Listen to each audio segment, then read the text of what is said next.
Hi everyone! Yes, I'm still alive. I've just been very busy lately with professional and personal things, but I have been building a lot digitally, and I can show you a small preview later.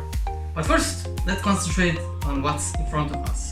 And that is, let's say, my own representation in 1 to 15 scale of the Porsche Dakar version.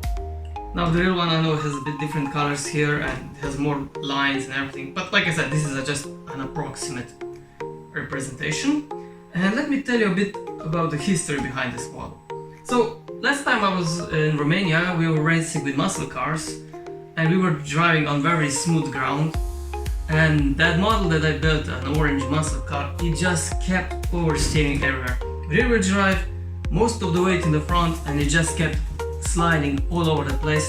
I kept losing so much time and control because while it was a fast model, it would just go into a corner and just spin around and you have to correct it, and it was a mess.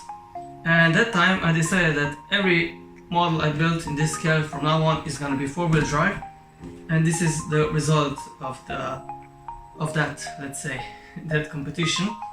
And let's quickly talk about it. I already made four-wheel drive models before, like the Serrano and things like that, but this is an evolution, so it's an improvement. What has been improved here is, first, structurally. The front wheels are now attached much more robustly. There's actually a bush holding it along with just the friction of the wheel.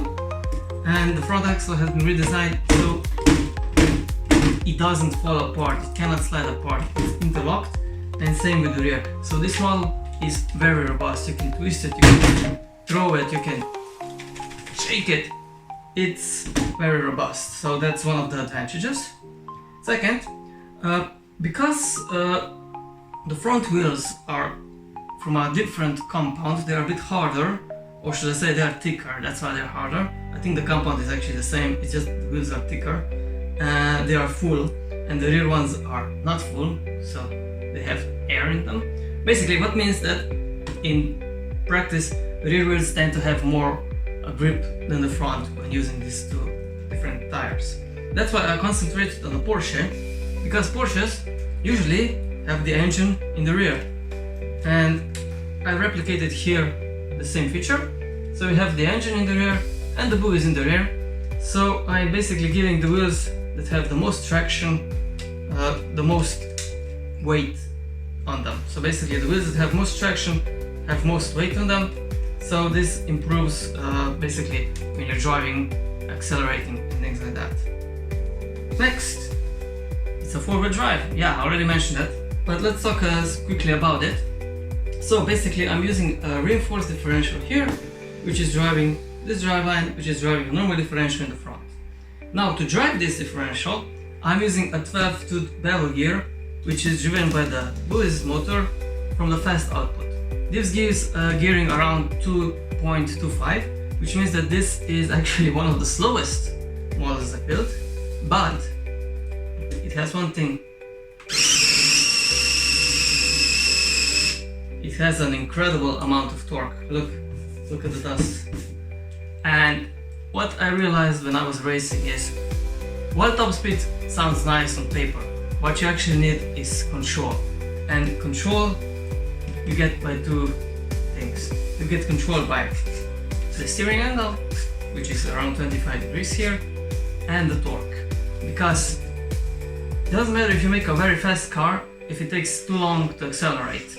And there are not many straights when we are racing, so I'm really concentrating on acceleration and steering control.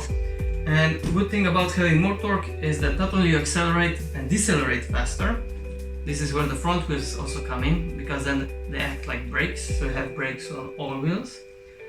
Having extra torque also means that you have more responsive control when you're decelerating, accelerating. There is more force going to the wheels, they are more responsive, and this is why torque basically grows. And well, this is all nice in theory. Now let's see how it works in practice.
Okay.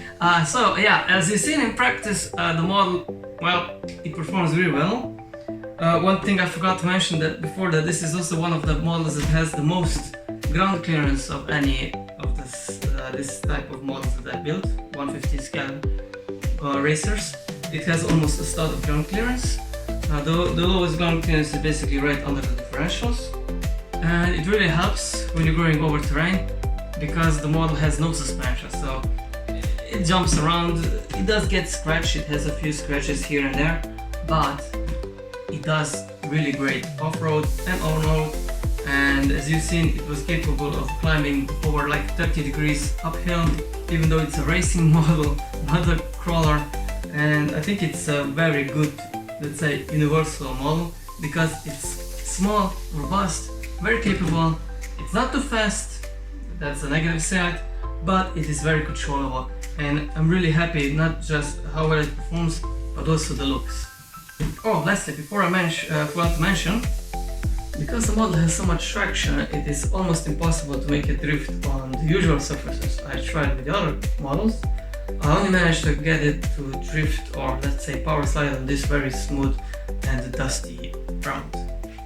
One thing I also took great care about it is practicality. So, how do I recharge this? Easy. You just remove the roof, and here this assembly is basically roof support. So it supports the roof. You remove this, and now you can access the button to turn on and off the buoys and to charge it. So not only is it fun, playable, practical, it's also very easy to use and, well, almost indestructible. And as always, there's a LEGO Digital Designer file available in the description, and please remember to update LEGO Digital Designer. The instructions are also in the description.